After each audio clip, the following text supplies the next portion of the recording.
현안대담 인권기구를 통해서 본 윤석열 정부의 인권 실태 시작하도록 하겠습니다. 민주주의 발전과 인권의 가치를 더해가기 위한 우리 사회의 노력은 역사에 기록되어 왔습니다. 현재 이르러서 국가 역시 그 책임과 의무를 다하도록 법과 제도를 정비해 왔고요. 지나간 역사의 과오, 국가 차원의 폭력, 사회적 재난, 참사 등으로 발생한 희생들을 진상 규명하고 미래에 이런 같은 문제들이 반복되지 않도록 하기 위한 노력들은 현재를 살아가고 있는 우리 모두의 과제입니다. 그래서 오늘 2024년 한국인권보고대 현안 대담에서는 정부가 이와 같은 문제를 어떻게 인식하고 책임을 다하고 있는지, 특히 국가인권위원회와 진실화해를 위한 과거사정리위원회, 현재를 평가하고 나아갈 방향에 대해서 토론해보는 시간을 가지도록 하겠습니다. 오늘 현안 대담을 더욱 의미 있는 시간으로 만들어 주시기 위해서 되게 바쁘신 분들이잖아요. 여기 나오신 분들 다들 아시는 분들도 많이 계실 텐데요. 현장에서 그다음에 각 영역에서 다양한 활동들을 하고 계신 분들인데요. 좀 시간을 내줘서 이렇게 흔쾌히 저희 현안 대담 자리에 토론자로 참석해 주셔서 감사하다는 말씀드리고, 먼저 토론자분 한 분씩 간단하게 소개시켜드리겠습니다. 우리 김동연 공익인권 변호사분 희망을 만드는 법 변호사님 오셨습니다. 그다음에 나현필 국제민주연대 사무국장님 같이 참석하셨습니다. 그리고 저희 민변 과거사청산위원회 위원장님이신 권태훈 변호사님이십니다. 그리고 민족민주열사 추모연대 진상규명특위 부위원장님이신 이영숙 위원장님 오셨습니다. 예, 그리고 천주교 인권위원회 상임활동가인 김덕진 활동가님 오셨습니다. 네, 반갑습니다. 다시 한번 감사드리고요. 본격적인 현안대담을 진행하기 앞서서 짧게 지금 윤석열 대통령 비상계엄 사태에 대해서 그냥 아주 어떻게 다들 큰 충격을 받으셨을 텐데요. 권태윤 위원장님 어떤 좀 생각이 드셨는지 편하게 말씀해 주시면 좋겠습니다. 네. 네, 되는 것 같은. 네.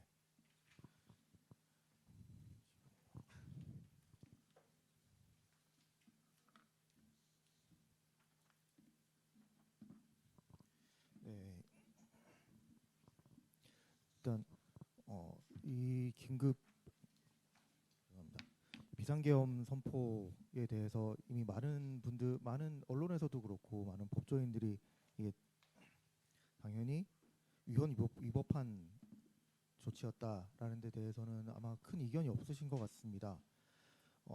이미 많은 보도가 되었습니다만 비상계엄은 전시사변 또는 이에 준하는 국가 비상사태 시 적과 교전 상태에 있거나 사회 질서가 극도로 교란되어 행정 및 사법 기능의 수행이 현저히 곤란한 경우에 대통령이 선포하는 계엄인데요. 그리고 비상계엄 선포와 동시에 행정 사법 사무가 군 관할로 넘어가고 헌법상 정해진 삼권 분립이 배제되고, 그리고 영장 제도나 기본권에 대한 조치도 가능해지는 굉장히 헌법상 원칙이 제한되고 배제되는 임시 대응 체제에 해당합니다. 그렇기 때문에 그 여건과 절차에 있어서도 아주 엄격해야 하는데, 이번 윤석열의 비상계엄 선포는 그 요건이라로 볼 때도 그렇고 그 절차에서 볼 때도 그렇고 당연히 위헌적이고 위법한 조치였다라는 생각이 듭니다. 당시 윤석열이 비상계엄을 선포한 시기에 대한민국은 전시도 아니었고 사변도 없었습니다. 저는 그날 저녁에 밤 10시 반까지 가족과 식사를 용산에서 용산에서 식사를 하고 장을 보고 10시 반에 용산에서 출발했거든요. 용산에서 강변북로를 거쳐서 이제 불 켜진 국회의사당을 바라보면서 집으로 돌아오고 있었는데, 집에 11시가 좀 넘어서 들어오니까 갑자기 비상계엄이 선포가 됐다라고 메시지가 막 들어오고 있더라고요. 그래서 민변 사람들이 농담이 좀 심하네라고 생각을 했었는데 농담이 아니어서 정말 굉장히 충격이 컸습니다. 아마 저만 아니라 우리 국민 대다수가 아주 평화로운 일상을 보내고 있었을 텐데, 윤석열 혼자 이 대한민국이 국가 비상사태다라고 생각을 하고서 전혀 요건에 맞지 않는 비상계엄을 선포했던 것입니다. 거기다가 윤석열은 당시 비상계엄 선포문에서 22건의 정부 관료 탄핵 소추, 국회의 정부 예산 삭감 등을 계엄의 이유로 들었는데 그 내용은 전혀 전시 사변에 준하는 국가 비상사태로 볼 수는 없는 내용들이었습니다. 그러니까 그 비상계엄 선포 행위는 그 기본적인 요건 자체를 갖추지 못했다라는 점에서 위헌 위법했다라는 점을 지적할 수밖에 없을 것 같고요. 저희가 보통 법적인 위헌 위법 이런 걸 따질 때 절차적인 걸 먼저 따지는 게 보통 변호사들이 가지는 성향인데 이 경우는 사실 절차적인 위법보다는 이 실질적 요건 자체가 잘못됐다는 걸 먼저 지적하는 게 순서상 맞을 것 같습니다. 그리고 헌법과 개헌법 어디를 살펴보아도 대통령은 비상계엄을 통해서 국회 권한을 제한할 수는 없습니다. 그런데 오히려 대통령은 비상계엄 선포 직후에 그리고 대통령은 원래 비상계엄 선포 직후에 지체 없이 국회에 통고해야 되고 만일 국회가 폐회 중이면 집회를 요구해서라도 통고를 해야 합니다. 그런데 윤석열은 국회의 해제 요구가 있으면 대통령이 계엄을 해제해야 된다라는 사실을 알고서 국회를 봉쇄하고 국회 본회의장에 들어간 의원들을 끌어내려는 계획까지 했습니다. 이런 면에서는 윤석열의 이번 비상계엄은 절차적으로도 그 정상성이 전혀 인정될 만한 여지가 없다. 이런 말씀을 드릴 수 있을 것 같습니다. 예, 그 저희 추모연대 이영석 부위원장님께서는 더 특별한 좀 고민이나 충격이 있으실 수 있을 것 같은데요. 좀 어떠셨는지 부탁드립니다. 저는 사실은 12월 3일 방첩사령부 앞에서 집회를 하고 있었습니다. 매달 사실은 전두환 노태우 사진 내려라. 그다음에 또 의문사 자료 공개해라. 그리고 이제 방첩사 그 옛날 보안사에서 사망한 이제 의문사 사건 진화에서 발표한 것 때문에 방첩사령관 사과해라 이러면서 이제 매달 집회를 하고 있는데 그날도 이제 한 달에 한 번 있는 11시부터 12시까지 집회를 하고 있는데 갑자기 차량들이 많이 나오더라고요. 그래서 한 승용차가 한 열 몇 대가 갑자기 나와서 저것들이 연말이라 티내식 가나 이러고 있었는데 아마도 그리고 그날따라 왔다 갔다 하는 사람들이 굉장히 많았다. 이것만 다른 날하고 좀 달랐던 것 같습니다. 그래서 근데 저 질문 받은 거에는 그날 뭐 했냐 여의도에 있었냐 하셨는데 사실은 저는 붐항쟁 조사를 했고 보고서를 쓰면서 붐항쟁 자체가 계엄 의수령 그리고 그 이제 쭉 이어지는 5.17까지 80년 계엄 상황에 대한 걸 되게 많이 이제 자세하게 보게 되거든요. 어떻게 움직이는지 그걸 보게 되니까 여의도도 굉장히 중요했지만 일단 사무실 가서 뭔가 좀 정리해야 된다. 이거 길어질 수 있다 이런 생각으로 사무실을 갔었습니다. 예, 방첩사에 계셨군요. 와, 진짜. 하여튼 윤석열 씨가 정말 큰 일을 한 것 같습니다. 그 국가인권위원회 같은 경우는 지금 아직까지 인권위원회면 거의 가장 맨 앞장서서 포고령에 있는 기본적 인권을 모두 박탈하는 포고령 보고 바로 반대 의견이 나왔어야 되는데 전혀 아직도 안 나오고 있습니다. 그래서 혹시 그 김동윤 변호사님 관련해서 좀 말씀 좀 해주십시오. 예, 사무총장님 말씀하신 것처럼 오늘까지도 국가인권위원회에서 이것과 관련된 위원회 차원에서 입장이 전혀 나오지 않고 있습니다. 이 부분은 상당히 문제라고 생각을 하는데 그렇다면 지금 이런 상황에서 국가인권위원회가 어떻게 할 수 있을까라는 것을 좀 세 가지 정도로 생각을 해봤습니다. 먼저 사무총장님 말씀하신 것처럼 일단 그 인권 침해적이고 반인권적인 계엄 선포, 포고령 자체에 대한 입장을 좀 밝히는 것이 필요하다고 생각을 합니다. 그래서 표현의 자유에 대한 심각한 침해 그리고 계엄 선포를 정당화하는 어떤 사유가 없다는 점이 명백한 점에서 이런 상황 자체가 인권 침해라는 점이 너무 명백하잖아요. 이것을 사실 다른 국가기관보다 인권위가 다른 거는 인권위는 정부 이제 행정기관이면서도 독립성을 가지고 있어서 인권위는 그 존재 자체가 권력기구를 견제하는 게 사실 이 본령입니다. 그래서 이 상황에서 제일 먼저 사실 인권위가 위원장이든 인권위 차원에서 성명을 밝히는 것이 당연히 중요한데 지금 그렇게 하고 있지 못하다 점이 문제라고 생각을 하고 두 번째는 이제 많은 시민들이 이제 지금 거리로 광장으로 나오고 있는데 이런 상황에서 발생할 수 있는 인권 침해를 예방하고 감시하는 활동도 상당히 중요하다고 생각을 합니다. 그래서 지난 이제 주말에 인권위 뭐 일부 직원들이 뭐 위원장 결정인지는 저희가 알 수는 없지만 인권 침해 감시단을 꾸려서 이제 나왔다고 하는데 이런 점은 그나마 좀 다행이라고 생각을 하고요. 또 이런 시기 그러니까 막 큰 의제들이 이제 막 폭풍처럼 몰아치는 이 시기에 또 원래 계속 취약했던 사람들 그리고 계속 소외됐던 사람들은 또 더욱더 더 내몰릴 수가 있습니다. 그래서 인권위는 이런 부분에 대해서도 계속 챙길 필요가 있겠죠. 그리고 세 번째는 지금 이제 언론에서도 나오고 뭐 이런 내용인데요. 이제 직권조사와 관련된 논란이 좀 있는데요. 이 사안에 대해서 조사를 하는 겁니다. 그래서 사실 근데 여기 핵심은 뭐 직권으로 조사를 하느냐 하지 않느냐 이게 핵심은 아니거든요. 왜냐하면 뭐 제가 그냥 인권 침해 진정을 하면 진정에 따라서 조사하는 거고 인권위에서 그냥 직권으로 조사하겠다고 하면 조사하는 거잖아요. 그러니까 그 두 개에 대한 그 인권위가 조사를 발동하게 되는 그 원인만 다를 뿐 뭐 크게 의미는 없는데 여기서 중요한 거는 조사 발동에 그 어떻게 발동하게 되느냐가 아니라 어떤 규모로 그리고 어떠한 뭐 문제적인 사람을 배제하는 영향력을 행사할 수 있는 사람을 배제하는 방식으로 조사를 하느냐라는 이제 그게 사실 핵심입니다. 그래서 예전에 인권위에서 좀 중요한 인권 침해 또 인권 침해가 문제되는 사안의 경우에는 아예 조사단을 꾸렸거든요.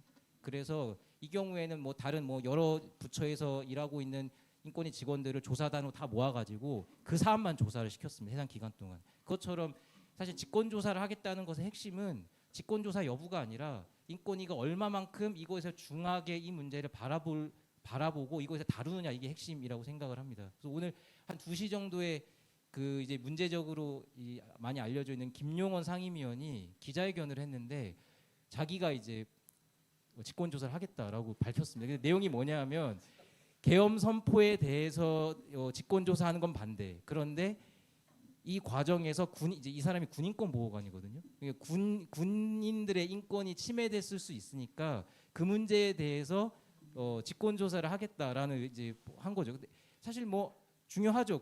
이 시기에 군인의 인권의 문제에 대해서 분명히 뭐 자신의 의사에 반하게 이제 투입됐을 수도 있고 이런 부분은 중요한데 핵심은 사실 그게 아니라는 거죠. 지금 우리가 다루어야 되는 핵심은 그것보다 아까 말씀드렸던 것처럼 특히 이 김용원이라고 하는 이제 문제적인 인물 되게 많은 영향력 부정적이고 여러 영향력을 결과에 대해서 미칠 수 있는 인물을 배제하고 기피시키고 이제 조사를 하는 이런 차원에서의 세 가지 이제 인권위가 해야 되는 역할이 있다고 생각을 합니다. 이상입니다. 예, 김동규 변호사님께서 아주 상세하게 인권위에 지금 해야 될 역할 세 가지를 좀 주요하게 정리해서 말씀해 주셨습니다.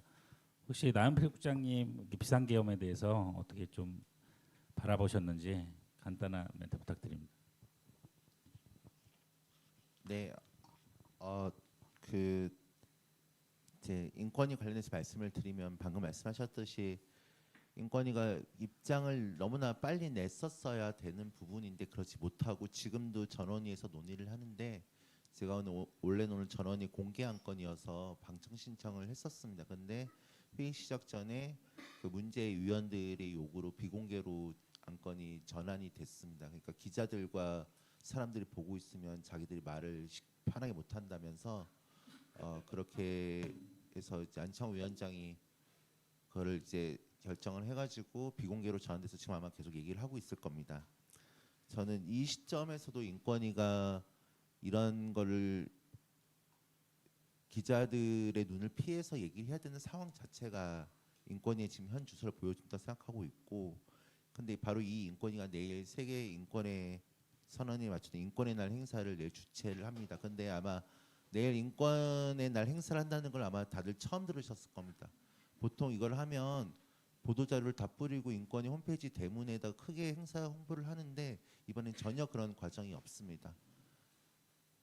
인권위 내부에서조차도 이 행사를 그대로 개최할지 말지를 논의됐었다고 하니까 본인들도 뭐 어떤 상황인지는 알고 있을 것 같은데요. 그래서 저희 그 인권단체들은 내일 오전에 인권의 날 기념식 하는 행사 전에 기자회견을 하고 현재 인권의 상황에 대해서 그리고 인권의 날 기념식장에 가서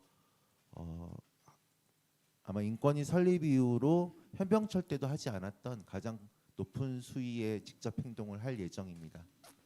저희들 입장에서는 오늘 전원의 결과로 인권위가 어떤 입장이 나올지 아직은 예측할 수 없지만 뭐 지금 상황을 봐서는 나와봤자 하나만한 얘기가 나올 것 같고요. 그것도 이미 늦었던 상황에서 뭐 김영원이 직권조사를 하든 말든 뭐 그런 거 신경 쓸 수 있는 상황도 아닐 거고, 지금 현재 상황에서 국가인권위원회가 인권의 날 기념식을 연다는 자체에 대해서 저희들은 용납이 지금 안 되는 상황인 것 같습니다. 그래서 내일 좀 그런 직접 행동을 준비하고 있다는 거 말씀드리고 싶습니다. 예, 그 지금 인권위가 정말 심각한 상황이죠.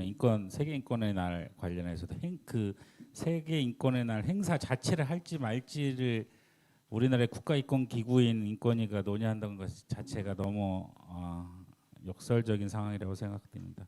그리고 이제 진화이 얘기로 넘어가면 되게 특이하죠. 윤석열이 비상계엄하고 해제한 그 바로 다음 날인가 진화이 위원장을 임명했어요. 정말 어떻게 보면 특이한 시점에서 임명이 됐는데 혹시 권태현 위원장님 말씀 좀 의견이 있으신가요? 네, 일단 저희 민변과거사청산위원회에서도 방금 한 몇 시간 전에 이제 반대 성명을 발표를 했습니다. 윤석열 뭐 대통령이라고는 그 뭐랄까 직위를 붙여서 얘기하기도 싫고요. 예, 그 박선영 뭐 차기 위원장에 대해서도 직위를 붙여서 얘기하기도 싫고요. 예, 근데 윤석열이 그런 위헌적인 비상계엄을 선포를 하고 그 뒤에 거기에 대한 어떤 사과를 말하기도 전에 박선영에 대한 임명을 제가를 했어요. 그 전 사과라고 하기도 뭐 할 수도 없을 만한 그런 뭐 회견 뭐 이런 걸 하기 하루 전에 먼저 이런 임명을 했습니다. 저희는 내란죄의 우두머리라고 윤석열이 내란죄의 우두머리라고 판단을 하고요. 그런 내란죄의 우두머리에게 이런 국가기구의 수장을 임명할 수 있는 권한이 있다라고 인정하기 어렵습니다. 그래서 그러한 임명권을 거부한다라는 의미에서 반대 성명을 발표를 했고요. 특히나 이 진실화해위원회 같은 경우는 국가 스스로 공권력으로 중대한 인권 침해를 벌인 사건들에 대해서 진실을 규명하고 그에 대해서 뭐 관련된 국가기관에 대한 조치, 사과를 권고를 하는 그런 기구입니다. 그러니까 국가 스스로가 국가의 잘못을 밝혀내고 진실을 규명하고 그에 대한 후속 조치를 하는 기관입니다. 그런데 그러한 기관을 책임지고 이끌어야 될 사람을 국가 범죄를 일으킨 사람이 책임자를 임명했다. 그 자체가 사실 말이 안 되는 상황이라고 생각을 하고요. 그런 것 자체를 용납할 수가 없다라고 봅니다. 예, 그 참고로 저희 민변 사무총장을 지내셨던 송상교 변호사님께서 2기 진화의 사무처장 이제 들어와서 근무를 하고 있었는데 비상계엄 이후 그다음에 진화의 위원장을 또 이상한 시기에 이상한 사람을 임명하는 사태에 대해서 큰 고민 끝에 내부에 글을 올리시고 비상계엄에 비판하고 비상계엄한 대통령이 임명한 위원장 임명은 철회돼야 된다는 의견을 밝히시면서 사직의 의사표시를 올리셨다고 합니다. 안타까운 상황이긴 한데요. 그래서 그런 좀 저희 민변 그 관련 우리 변호사님의 좀 상황을 말씀드렸고요. 관련해서 김덕진 활동가님은 더 큰 좀 얘기해 주실 게 많을 것 같긴 한데 비상계엄도 그렇고 다들 아시는 분은 아시겠지만 김덕진 활동가님이 박근혜 탄핵 때 그 국민사회제 세 분 중에 한 분이셨습니다. 그래서 100만 이상에 모인 사회 언제적 얘기를 말씀해 주시죠. 네, 네. 일단 마지막에 말씀하신 우리 송상교 변호사님께 그 전화번호 아시는 우리 동료 변호사님들께서는 문자 한 통씩 좀 해주십시오. 사실 그 동안에도 김강동 위원장 치하에서 그만두시고 싶으신 마음이 굴뚝 같았는데 사실 뭐 피해자 단체들이나 저희 지원 단체들이 간곡하게 붙잡았어요. 그래서 송상교 변호사님 그동안 애썼다. 그리고 더 이상 오늘 이 결단은 정말 지지한다라고 좀 응원해 주셨으면 감사하겠습니다. 그리고 앞에서 이제 이 계엄 이야기 하시면서 사실 뭐 다 위헌적 불법적 얘기하시잖아요. 그래서 법률적인 문제들은 뭐 여기 변호사님들이 많이 계시기 때문에 변호사님들이 규정해 주실 거라고 생각합니다. 오죽 명확한 범죄면 늘 본인들이 맡은 형사 사건에 가서는 무죄 추정의 원칙을 주장하시는 변호사님들께서도 내란 범죄의 수괴라고 단정 짓고 이렇게 하고 계시잖아요. 그렇기 때문에 법률적인 문제에 대해서는 사실 뭐 법정에만 가게 되면 뭐 해결될 거로 보는데 앞에서도 김종인 변호사님이 인권 침해 사건이다. 이 계엄 비상계엄 선포라고 말씀해 주셨는데요. 저는 이렇게 규정 짓고 싶어요. 그러니까 윤석열의 비상계엄 선포는 윤석열을 제외한 온 국민의 인권을 동시에 침해한 희대의 사건 아니겠습니까? 21세기에 일어난 온 국민의 인권이 동시에 침해된 정말 유례를 찾아보기 힘든 일이 아닐까 생각합니다. 그 시간이 6시간이었던 뭐 6일이었던 사실 이게 뭐가 중요하겠습니까? 그 인권 침해 순간이 아무리 짧건 길건 아무 중요한 건 아니고 그렇게 해서 어디 그것도 시도했다는 것 그것을 무장한 군인들을 동원하여 그 실제 인권 침해 그 출판의 자유, 표현의 자유를 억압하고 정치 집회 결사의 자유를 억압하려는 거를 실제로 실행했다는 것 자체만으로도 사실 더 이상 할 얘기는 없다고 생각이 듭니다. 그래서 사실 뭐 지난주에 탄핵이 몇 표가 모자라서 되지 않아서 많은 분들이 안타까워하시고 아쉬워하시고 계시는데요. 2016년 이야기를 하셔서 이제 2016년에 제가 사회도 보긴 했지만 이제 국회 담당이어가지고 매일 국회를 오가면서 의원들하고 탄핵 관련한 협의를 진행했었는데요. 사실 그때도 투표까지는 안 갔지만 기억하실지 모르겠지만 박근혜는 탄핵된 날이 12월 9일이에요. 국회에서 탄핵 결정된 날이. 참고로 헌법재판소에서 탄핵된 날은 3월 10일입니다. 제 생일이에요. 제 생에 받은 가장 큰 생일 선물이었는데 원래 12월 9일 국회 탄핵 표결 전에 12월 2일 날 탄핵안이 다 보고되고 준비가 되고 있었습니다. 그래서 12월 2일 날 원래 표결을 하려고 준비를 했었는데 우상원 원내대표랑 다 정의했는데 그때 이제 박지원 당시에는 지금은 기억에서 많이 희미해진 민주평화당인가요? 라는 당이 있었는데 그 당의 이제 원내대표 겸 비상대책위원장이 박지원 지금 현 의원인데 박지원 의원이 이렇게 얘기를 했어요. 아직 우리가 200표를 못 넘길 수도 있다. 국민의힘 의원들을 조금 더 설득해야 되니 한 주 미루자. 사실 이제 당시 국회에서는 난리가 났죠. 마치 이제 우리 금요일 날 조국 대표님 같은 분들이 당장 오늘 투표하자마 했던 것처럼.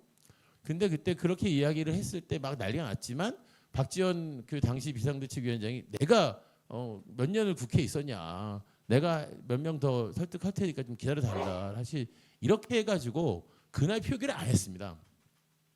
그러고 나서 12월 3일이 이제 5차 촛불이었는데 그날은 안타깝게도 제가 사회를 안 보고 윤희숙 전 진보당 대표님이 사회를 보셨는데 그날이 이제 촛불 집회 전체 30몇 회 중에 가장 많은 인파가 모인 날이었어요.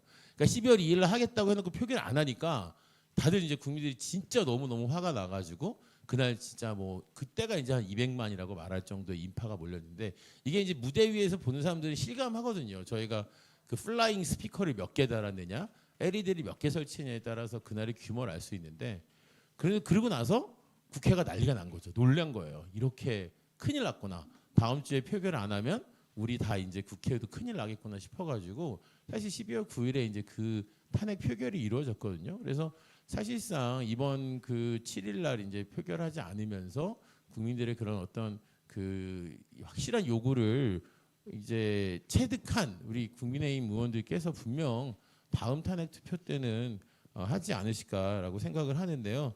사실 촛불 집회 나가보셨던 분들 민변에서도 집회 시 감시단 꾸리시고 나가셔가지고 정말 든든한 힘이 되고 감사한 일입니다만 너무너무 달라진 문화를 느끼셨을 거라고 봅니다.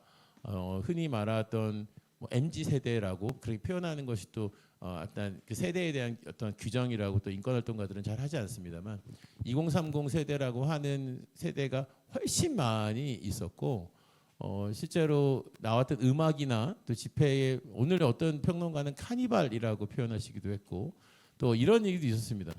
예를 들면 흔히 말하는 운동권 세대 분들은 계속 이렇게 아이돌 노래 젊은 친구들 노래 트니까 좋다라는 의견을 주최 측에 보내시고 또 이 젊은 분들은 우리도 민중가요 따라 부르려고 연습하고 왔는데 왜 민중가요 안 부르고 아이돌 노래만 불러요라고 하는 이야기를 실제로 의견을 이제 보냈다고 해요. 메일로도 보내고 댓글로도 쓰고 이런 이제 서로 존중한다는 것이 당시에 2016년에는 되도록 말을 아끼는 존중이었습니다. 왜냐하면 내가 혐오 발언을 할지 모르고 내가 또 누군가를 차별하거나 폄훼하는 말을 할지 모르니까 말을 조심하자라는 분위기였다면 지금은 상호가 서로 이제 존중하고 배려하는 집회 시위 문화도 정착돼 있다. 그래서 이 2016년보다 2024년의 탄핵은 더욱 더 즐겁고 축제 같은 탄핵이 되지 않을까 생각해 봅니다. 예, 감사합니다. 왠지 예. 집에 가야 될 것 같아요. 이제 너무 더 이상 좋은 말을 할 수 없을 것 같은데. 예. 예, 지금 말씀 나누면서 다들 아시겠지만 우리 김동연 변호사님하고 나연필 국장님은 국가인권위원회 관련해서 얘기를 주로 해주실 거고요. 권태웅 위원장님하고 이용석 부위원장님께서는 진화위 관련해서 얘기를 주로 말씀 나눠주실 것입니다.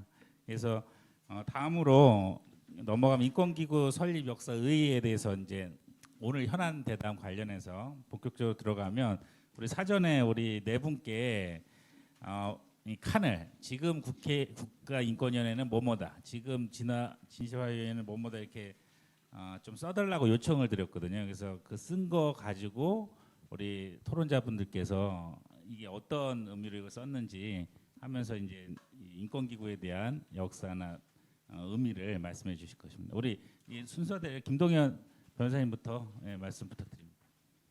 예, 저는 지금의 국가인권위원회는 전대미문의 위기이다라고 썼습니다.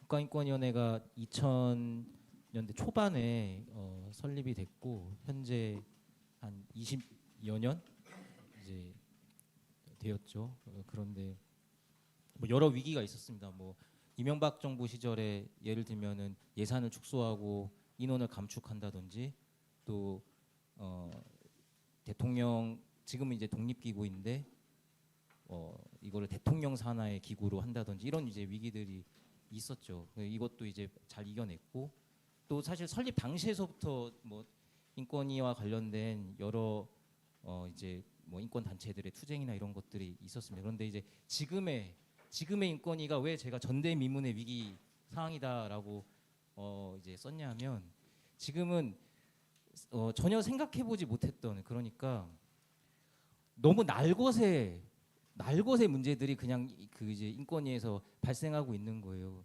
그러니까 통상적인 공공기관에서 상상할 수도 없는 막말, 고성, 욕설은 아니죠. 막말, 고성, 언행들이 그냥 아무 꺼림낌 없이 이제 면책 조항이나 뭐 이런 것들을 근거로 행해지고 있다. 예를 들면 뭐 인권 단체를 그냥 공식 회의에 있는 회의에서 나왔는데 인권 단체를 뭐 인권 장사치라고 한다든지 뭐 기자를 기레기라고 한다든지 뭐 아니면 뭐 제가 입에도 사실 담을 수 없을 만한 되게 혐오적인 표현이나 이런 것들이 그냥 아무 꺾임 없이 인권위 회의에서 인권위원회 말을 통해서 입을 통해서 나오고 있습니다. 이게 너무나 황당하고 황망한 사실 상황인 거죠. 예전에 뭐 문제적인 인권위원들 많이 있었습니다. 예를 들면은 이제 뭐 박근혜 대통령의 호위무사라고 하는 지금 현 유영하 국회의원도 과거 인권위 상임위원을 했었고 또 뭐 혐오 표현이나 혐오적인 행동을 했던 목사님이나 아니면 뭐 이런 사람들도 사실 인권위원들을 했었는데 그 시절에도 이런 정도 수준의 정말 이런 날것의 상황들을 경험해 보진 못했습니다. 그래서 제가 전대미문의 위기라고 썼습니다.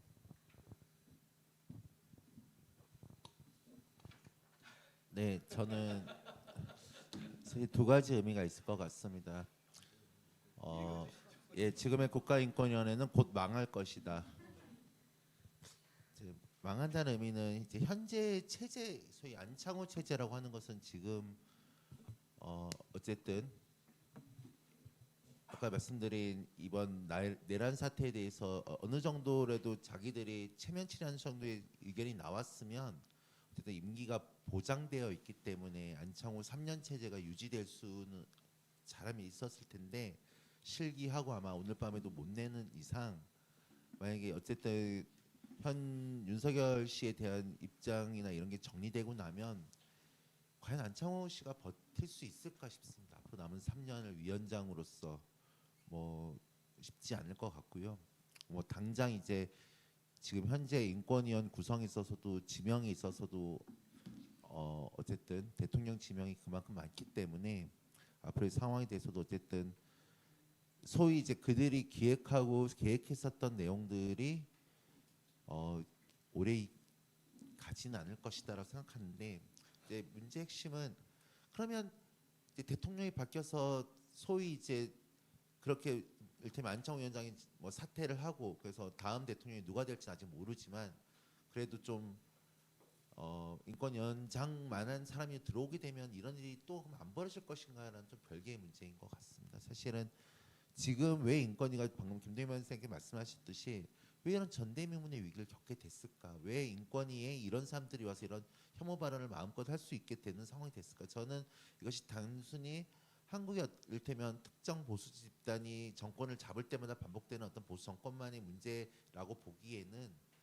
이제 국가인권기구를 설립했을 당시에 디자인했었던 그리고 기대했었던 일종의 1994년 비엔나 세계인권 선언 이후에 만들었던 여러 인권 체제라고 불리는 시스템 자체가 지금의 어떤 작동에 있어서 한번 세계적으로 점검해봐야 되는 시기와 맞물린 것이 아닌가라는 고민이 듭니다. 여기에는 뭐 NAP 문제도 있고 아니면 우리가 미국 트럼프 당선에서 봤듯이 아마 한국보다 미국 트럼프 정부에서의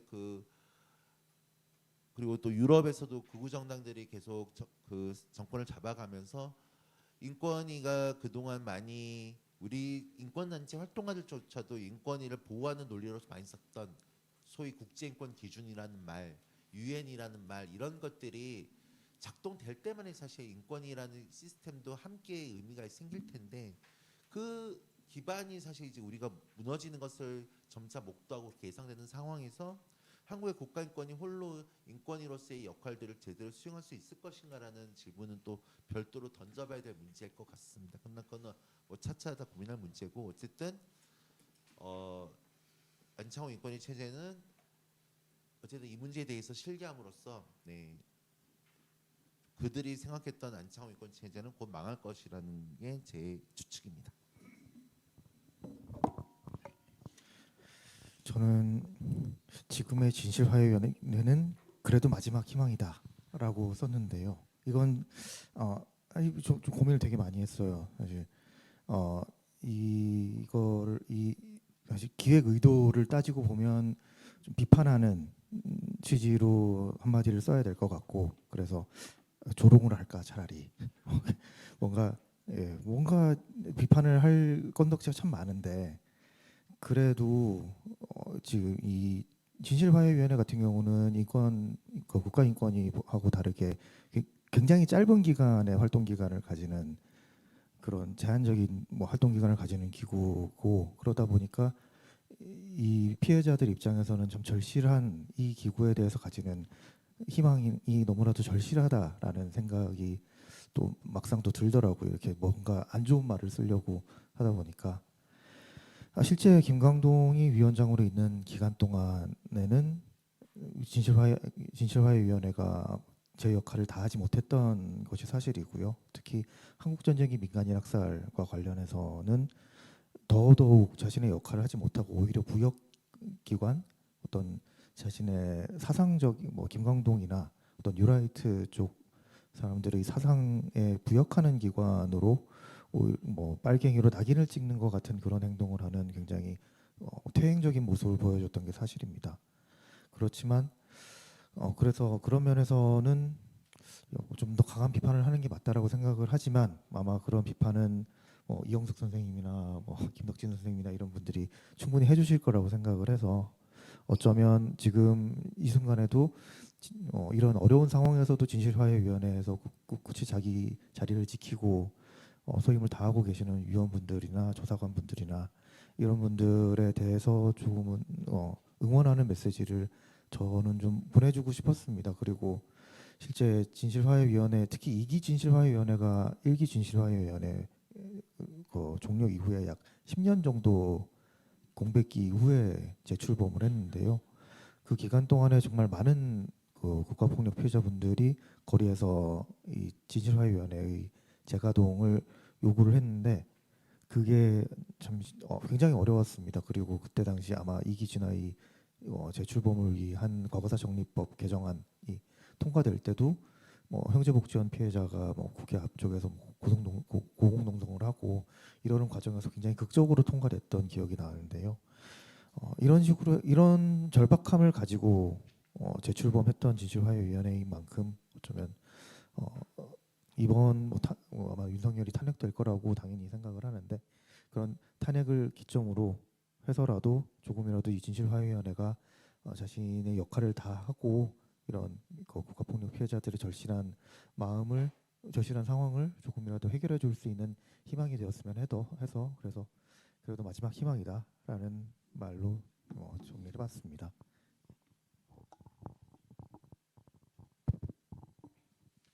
네, 저는 지금의 진화인은 과거사 공안기구다. 그러니까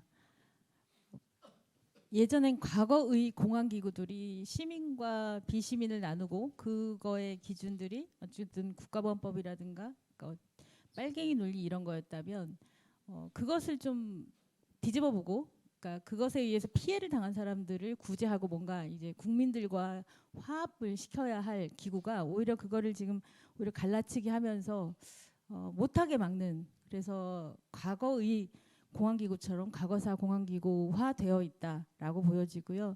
그렇지만 그 인권위원회가 현실적인 문제들을 하나하나 해결해야 된다면 사실은 저희는 좀 그런 면에서는 과거의 사건이어서 당장 급하지 않을 수도 있습니다만 저희 이번에 이제 2030 세대들이 나오는 걸 보면서 저희 진화위가 과거 청산의 과정에서 보여줬던 그동안에 이제 이거에 기여했던 피해자들도 그리고 운동가들도 여기 민변도 계시지만 노력했던 사람들이 우리 사회에서 이런 과거의 폭력, 국가 폭력이 재발되지 않도록 하는 과정에서 그 드러난 사실들이 어떤 이 이행기 정의의 실현 과정이었고 그렇기 때문에 지금의 2030 세대가 그 실현된 정의가 스크래치 나는 거에 대해서 굉장히 울분을 가지고 있다. 그렇기 때문에 과거사 진화인은 또 노력을 더 해야 되겠고 그래서 또한 지금 이제 권 변호사님은 좀 긍정적으로 말씀하셨지만 저는 지금 이제 피해자들은 좀 더 비판적으로 하고 그 당사자들이 좀 더 이 기구를 바꾸기 위한 노력을 계속 가야 되지 않을까 그런 의미에서 지금은 과거사 공안기구로서 작용하고 있다 이렇게 생각이 듭니다.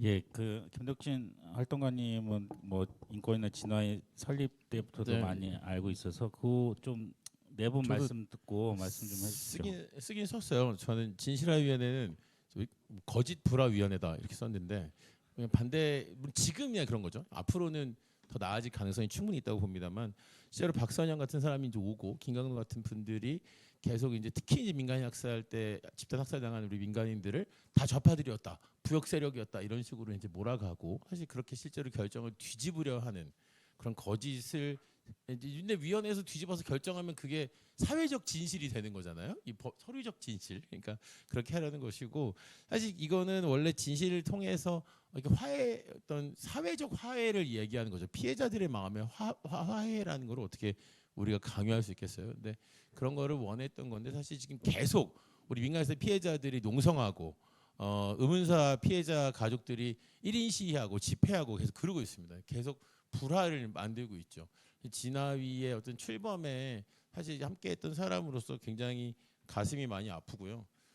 지금 국가인권위에는 1947년이다라고 저는 이렇게 썼습니다. 이 이유는 세계인권선언이 1948년에 이제 제정되었는데요. 지금의 국가인권위원회 위원들, 특히 우리 보석 같은 원민경 변호사님, 소라미 변호사님 말고 그 다른 위원들이 하는 이야기를 들어보면 세계 2차 대전 때에도 하지 못했을 것 같은 말들을 사실 합니다. 그래서 사실 인권의 시계가 멈춘 것이 아니라 그분들이 거의 한참 뒤로 이렇게 후퇴시켰다라는 것을 사실 보게 되는데요. 사실 그 저한테 이제 진화위랑 국가인권위 설립이나 지금까지 이런 얘기를 하라고 말한 이유는 사실 이거는 제가 제일 잘 압니다. 왜 제가 잘 아느냐? 이때도 있고 지금도 있는 사람이 없어요. 예, 저밖에 없습니다. 인권운동에 오래 남아있질 않고 다들 다 좋은 일들을 하러 가셔가지고 저만 할 줄 아는 게 없어서 남아있는 건데, 사실 진실화의 위원회 같은 경우는 우리나라 과거 청산운동에 사실 종지부를 찍으려고 이제 이 길을 사실 만든 거 아니겠습니까? 그래서 사실 우리나라의 과거 청산운동은 2000년에 시작됐습니다. 2000년에 대통령 소속의 의문사 진상규명위원회라는 그 위원회가 처음에 만들어졌는데, 이 의문사 진상규명위원회는 민주화 운동으로 인한 의문사로만 한정지었던 한계가 있었어요. 더불어서 이 국무총리 산하에 민주화 운동 보상 및 명예회복 및 보상심의위원회가 이제 있었죠. 그래서 거기는 많은 분들이 이제 그 재판 없이도 이제 거기 심의를 통해서 보상도 받고 하셨지만 사실상 모두 다 민주화 운동에 한정돼 있었습니다. 그래서 일기 이제 그 진화위가 2000년 중반에 탄생하면서 그 이제 송기인 신부님이 위원장을 맡으시고 2기 이제 안병우 위원장, 또 뒤때도 정권이 바뀌어가지고 이영조라는 분까지 해가지고 3명의 이제 진실화위원회 위원장이 있었는데, 그 기간 동안에 이제 정말 많은 사건들, 특히 이제 민간인 학살 같은 것들이 이제 시작된 거죠. 그 전에는 민주화 운동에 관련한 것들만 파헤치다가 이제는 민간인 학살, 또 민간인 학살 이후에 또 이전에 있었던 또 일제 강점기에 있었던 일들까지 이제 하게 되는데, 그 뒤에 이제 많은 의문사 사건들, 민주화 운동으로 분류되지 못한 의문사 사건들도 있습니다. 사실상 이제 그런 사건들도 이제 많이 다루어졌었는데, 이제 강제로 종료되고 나서 10년 만에 이제 2기가 시작되고 지금 4년이 된 겁니다. 오늘로써 김광동 위원장이 임기가 끝났거든요. 그러니까 이제 4년이 된 건데, 정근식 위원장이 2년 하셨고 진화위 위원장 잘 하신 그 공으로 서울시 교육감 되셨잖아요. 아, 이거 웃어야 되는데 여기서 안 웃으면 되게 진지한 얘기가 돼버려요. 네. 그래서 했는데 이제 여기에 이제 포함시킨 것이 바로 형제복지원과 성감학원 같은 집단 수용 시설이죠. 사실 집단 수용 시설의 진상규명을 진화위에서 해낸 거는 사실 가히 정말 엄청난 일이라고 생각합니다. 그 동안에 이제 과거 청산의 문제라는 것이 어쨌든 뭐 억울한 국가 공권력에 의한 직접적인 어떤 생명을 어떤 앗아가는 것이나 고문, 구금 이런 것에 한정돼 있었다면, 실제로 당시의 사회 전체적인 분위기, 사회를 정화한다, 불황화를 뭐 어쨌든 다 이렇게 보호한다, 뭐 이런 측면으로 시작되었던 사회 전반의 어떤 정화 운동들에 대한 직접적인 결정을 통해서 이것이 잘못되었던 당시의 인권 침해를 밝혀낸 것이거든요.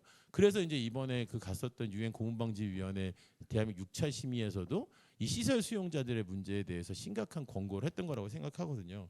그래서 사실 이 진화위가 지금 아까 우리 이영숙 부위원장님께서 젊은 세대들이 이런 정의, 그러니까 진실 뒤집히는 거를 이제 못 참고 못 견뎌한다. 이래서 사실 이런 내용들을 좀 더 알려야 된다고 생각해요. 근데 내년이 또 올해가 이제 민주화 단체들의 50년, 민청학년, 뭐 정의구현 사재단 창립 50년, 뭐 이런 걸 행사 지금 하고 계십니다. 명동동항에서. 내년에는 이제 인혁당 재건이 사건 선생님들이 사형당하신 지 50년이 되는 그런 또 시기가 돼요. 그래서 뭐 아주 먼 얘기 같지만 이제 그런 것들을 하기 위해서는 사실 지금 이제 진실화위원회 제대로 좀 바로 잡고, 또 진화위가 지금 상태에서 연장되는 것에 반대하시는 분들도 많이 계시지만 바로 잡힌다라는 사실 어떤 전제를 좀 가지고 이 진화위를 계속 이끌어가는 생각이 들고요. 국가인권위는 뭐 사실 말해 뭐 하겠습니까? 2000년 여러분 다 알고 계시는 99년 명동성당에서의 그 눈보라치는 곳에서의 3대 입법 투쟁의 안에서 만들어졌던 국가인권 기구이죠. 국가인권위원회 만들어지고 아까 앞에서 말씀 여러 번의 위기가 있었다고 했었지만, 사실상 국가인권위원회가 없어지기를 바라본 적은 한 번도 없었습니다. 현병철 위원장 너무너무 믿고 싫었고, 아까 언급하신 유영하 상임위원, 홍진표 상임위원 억지 주장을 할 때마다 너무너무 화도 나고 점거도 하고 시위도 하고 했지만, 국가인권위가 없었으면 좋겠다고 생각하는 건 없었는데, 사실 김용원 이충상 두 상임위원의 본격적인 어떤 악행이 시작된 다음부터는 사실 그런 생각을 좀 했습니다. 국가인권이 없어졌으면 좋겠다. 왜냐하면 할 일을 너무 많이 만들어주는 거예요. 바빠 죽겠는데 계속 망언을 해야 되니까, 전원위원회 한 번 하면 성명서 써야 되고, 뭐 회의 한 번 하고 나면 기자회견 하러 가야 되니까 특히 국가인권위원회 길 건너편에 있는 천주교 인권위원회 사무실은 정말 너무 분주하고 바쁩니다. 예, 모든 단체들의 현수막이 배달되고 피켓을 맡아주고 해야 되는 일이 생겼었는데요. 그런 그 상황에서 국가인권위원회와 진실화위원회를 바로 잡기 위해서라도 지금의 이 어떤 이 위법적이고 불법적인 계엄 사태가 바로 잡혀서 사실 그런 부분들도 다 새롭게 좀 정리가 되는 계기들 만들어야 될 것 같습니다. 그래서 위헌을 저지른 대통령이 임명한 진화위 위원장 임명 거부 투쟁을 내일부터 하실 거라고 알고 있는데 이 사퇴하고 거부 투쟁을 한번 시작하면 끝을 봐야 되는 거고 아까 INP 국장님 여기 계신 분들 다 보안을 굉장히 신뢰하시나 봐요. 내일 직접 행동할 거라고 말씀하셨는데 내일 막히면 나 국장님 탓을 하겠습니다. 그래서 네. 그리고 제가 드리고 싶은 말씀은 여기까지가 해야 오늘 이 대담이 끝이 나야 돼요. 제가 보기에는. 네. 근데 뒤에 7페이지가 더 있거든요. 예. 잘 좀 부탁드립니다. 네. 김덕진 활동가님 발언 시간만 줄였으면 상당히 좋았을 텐데. 아이고, 그랬군요. 저는 뭐 뒤에 할 얘기 다 미리 한 걸로 할게요. 네. 예, 그 저희 주제가 이제 윤석열 정부에서 인권침해 실태, 그다음에 운영 방안의 문제, 그다음에 대안, 이렇게 독립적인 운영에 대한 이렇게 세 가지가 이제 현안 대담에 나머지 있는 주제인데요. 저희 방금 비상계엄과 좀 역사하면서 문제도 많이 나와서 인권기구의 정상화를 위한 방안, 독립적인 기구 운영을 위한 방안, 요 부분에 결론을 맞춰서 우리 토론자분들께서 그러면 그런 고민들이 많았던 것 같아요. 어떤 분은 그 문재인 대통령 시기에 그 좋은 시절에 제도적인, 그러니까 이런 과거를 후퇴시키지 않도록 하는 제도적인 장치들을 왜 이렇게 안 해놨을까 하는 문제 제기도 많이 하시는 분도 계시더라고요. 그래서 인권기구 그럼 정상화를 위한 방안 어떻게 독립적으로 운영해야 될까? 정권이 대통령이 따라서 확 휘둘리지 않는 이런 방안들에 대해서 좀 의견을 주시고 토론해 주시면 감사하겠습니다. 예, 이렇게 순서가 확 바뀌고 제가 첫 번째 마이크를 잡게 되니까 약간 당황스럽긴 한데요.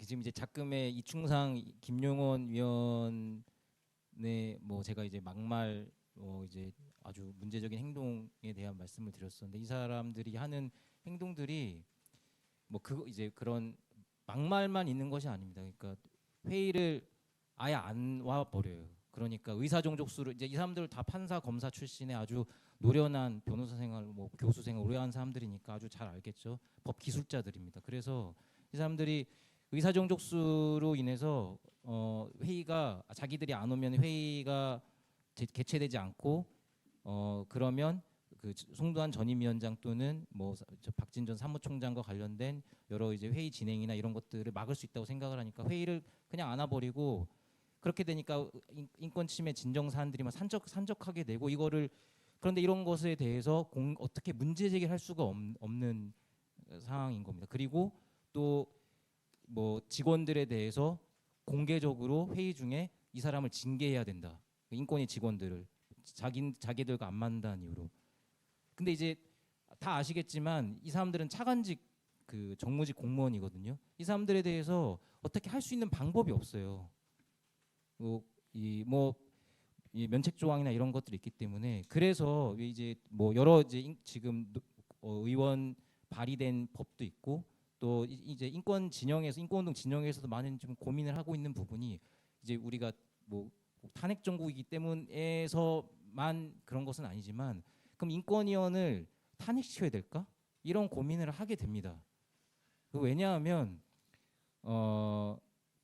이 지금 현행법에는 지금 인권위원이 탄핵의 대상이 아닙니다. 그리고 모든 정무직 공무원이 또 탄핵 대상이 아니잖아요.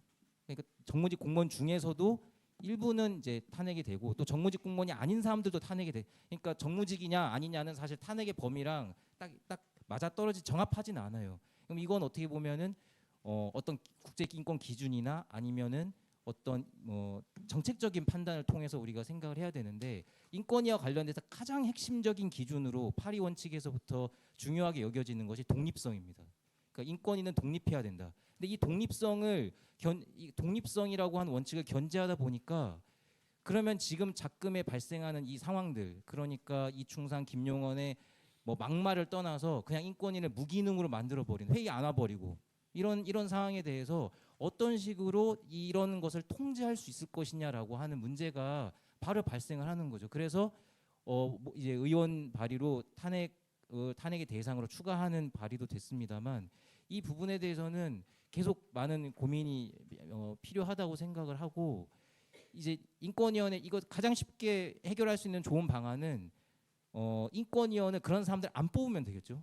근데 지금 현행법은 인권위원회를 대통령이 임명하게 돼 있고 그 다음에 이 임명 권한이 뭐 법원, 국회 뭐 이런 식으로 이제 임명 권한이 추천 권한이 배분되어 있는데 이 배분 권한이 과연 적절하냐라는 부분도 문제가 있을 수 있고 그리고 이 문제를 건드리지 않고 그러면 추천위원회를 강화해서 추천 과정을 엄격하게 하면 이런 사람들 걸을 수 있지 않느냐라고 해서 우리가 인권운동 진영에서 2010년 중반부터 한 10년간 추천위원회를 강화하고자 하는 여러 가지 노력을 했습니다. 그래가지고 뭐 관행적으로나마 대통령 산하에서 뽑을 때 추천위원회를 통해서 하기도 했고 그다음에 이제 대법원 저 이제 뭐 당 차원에서 뭐 이런 차원에서도 계속 이런 걸 요구해 왔는데 이게 과연 이런 사람들을 걸러낼 수 있는 어떤 메커니즘이 될 수 있느냐.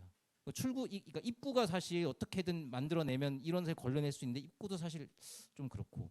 그럼 이런 사람들을 출구로 그러면은 탄핵을 시킨다든지 아니면은 다른 방식으로 이 사람들에 대해서 이 사람들에서 문제 제기를 할 수 있는 방안을 생각해야 되는데 이거는 지금 독립성의 문제랑 걸리고 그래서 어떻게 보면 지금 이 시기가 뭐 김용원 이충상의 문제로 드러나기도 했지만 인권위의 독립성과 인권위의 책임성 이 두 가지의 아주 중요한 원칙을 어떻게 잘 균형적으로 조화시켜서 인권위가 한국 사회에서 본연의 그 본령의 기능을 구현할 수 있도록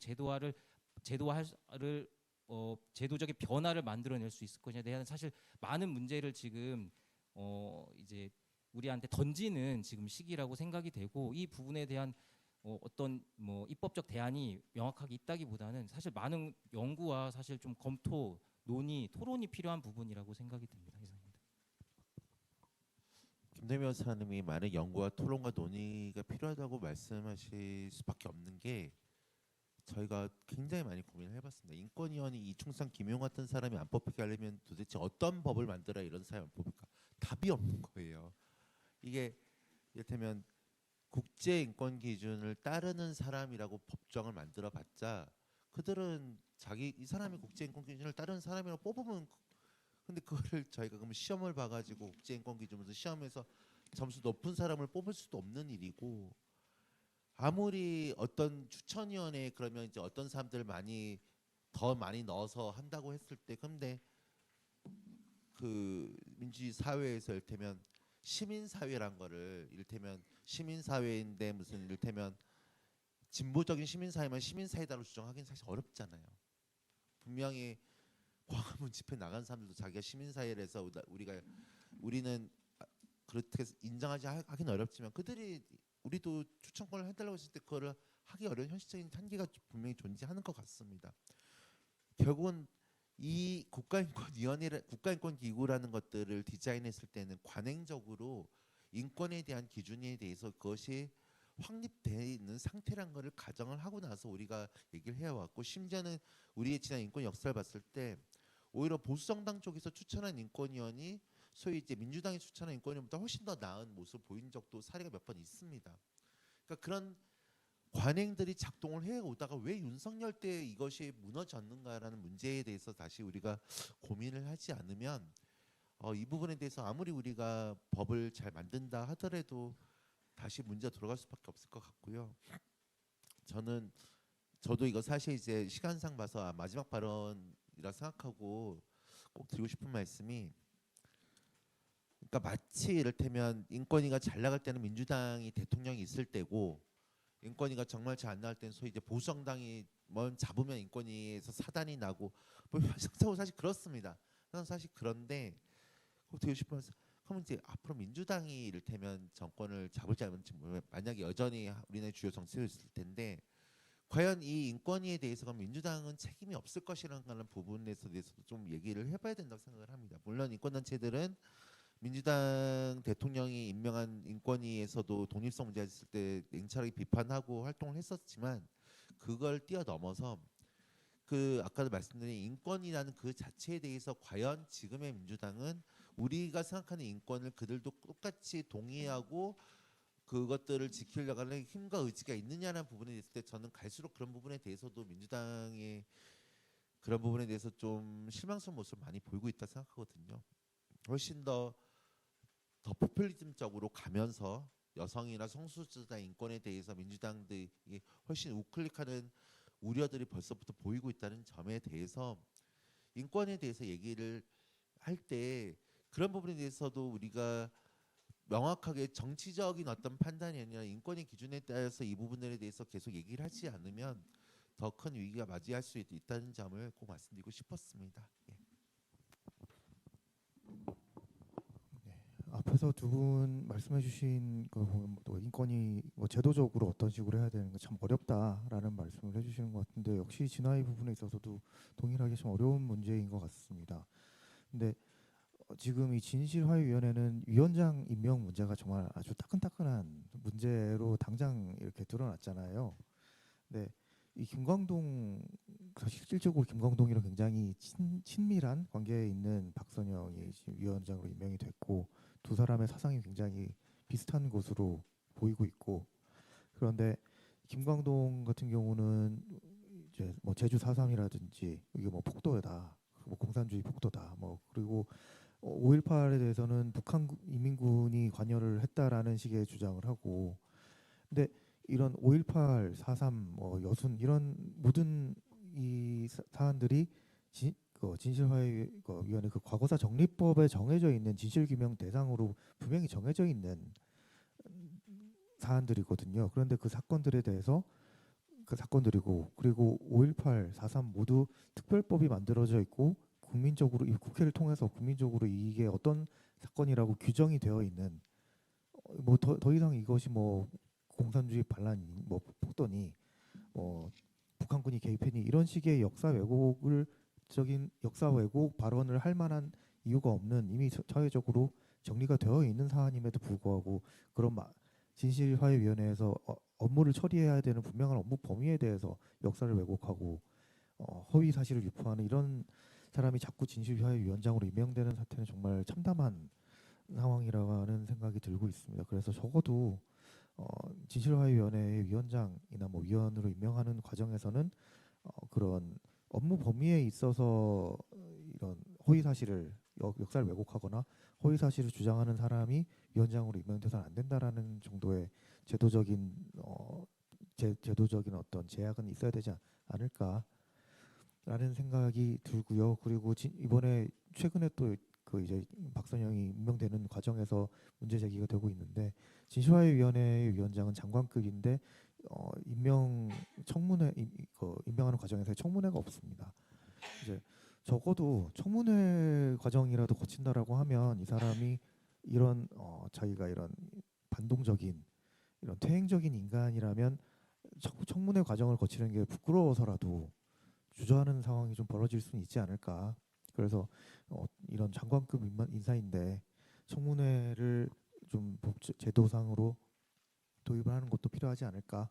뭐 그런 생각도 좀 들었습니다. 그리고 진실화해위원회 같은 경우는 늘 상설기구 혹은 좀 장기간 활동할 수 있는 기구로 그런 활동이 보장되는 것이 필요하지 않은가라는 얘기가 계속해서 많이 제기가 되는데요. 그러면 지금 2기 진화위원 같은 경우도 당장 다 내년 5월이면 활동 기간이 종료되는 게 지금 목전에 와 있는 상황이니까요. 이제 그런 부분에 있어서 계속해서 이렇게 띄엄띄엄 조금씩 그 활동 기간을 연장하고 조사 신청 진실규명 신청 기간을 연장하고 이런 식의 땜빵보다는 가능하다면 상설기구든 아니면 적어도 이런 지금보다는 훨씬 더 긴 기간으로 그 조사 기간, 진실규명 신청 기간이 보장되는 그런 기관이 되었으면 좋겠다. 그리고 진실화해위원회를 통해서 진실규명 결정이 이루어지고 나면 사실 지금 대부분의 피해자들은 개별적인 소송을 통해서 피해 회복을 위한 그 후속 조치를 진행하고 있는 것이 현실인데요.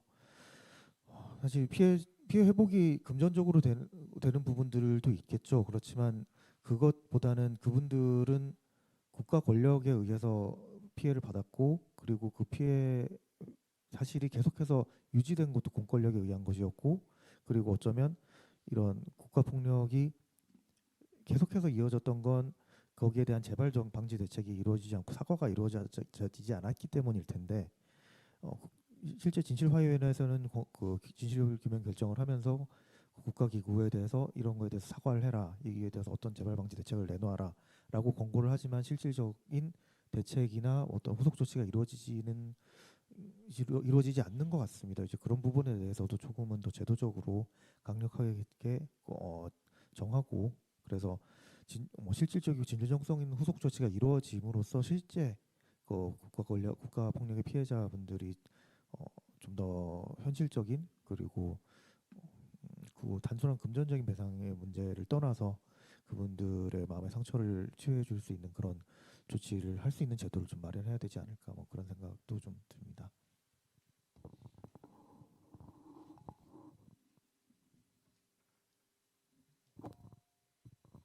네, 저희 권 변호사님과 조금 다르게 얘기를 해야 될 것 같긴 하고요.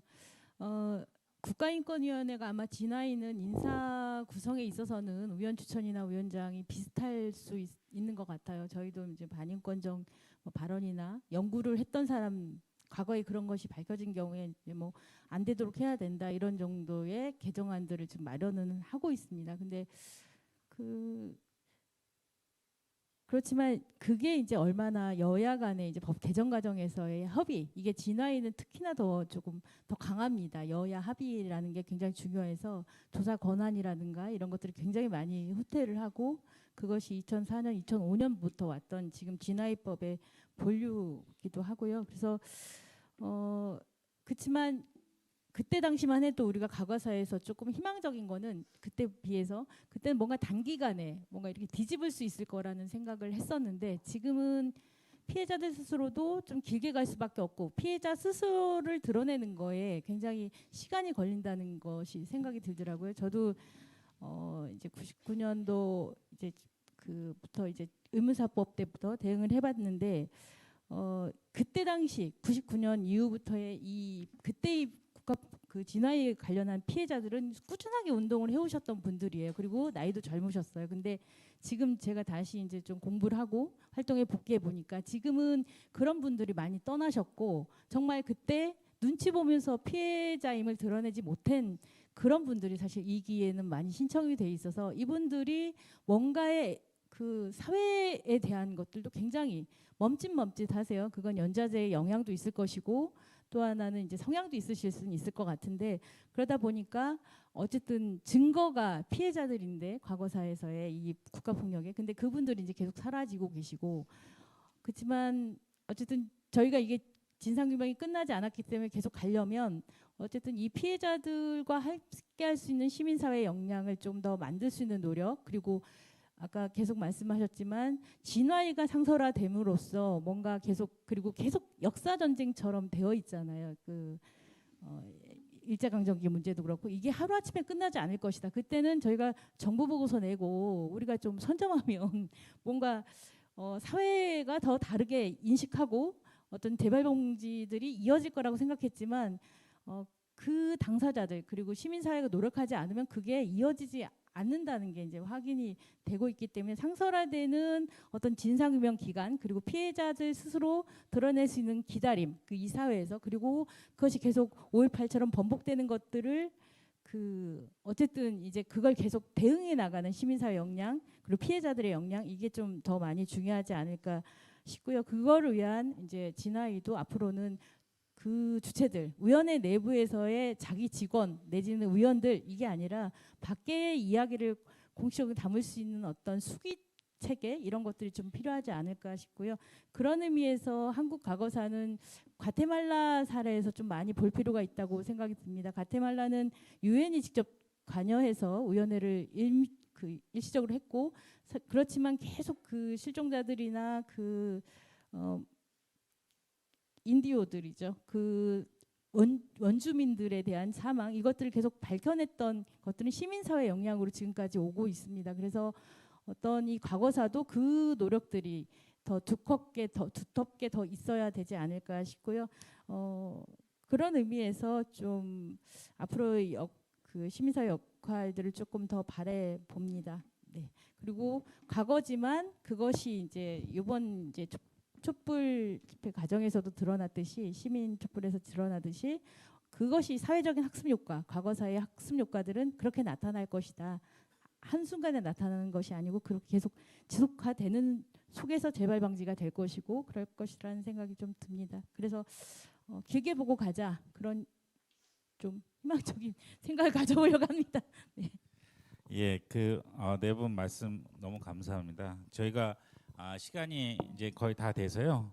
이걸로 따로 질의응답이나 이런 시간을 갖기가 어렵고 지금까지 네 분, 5분의 각 김덕주 활동가님 포함 네 활동가에 포함해서 현안 대답을 마쳤습니다.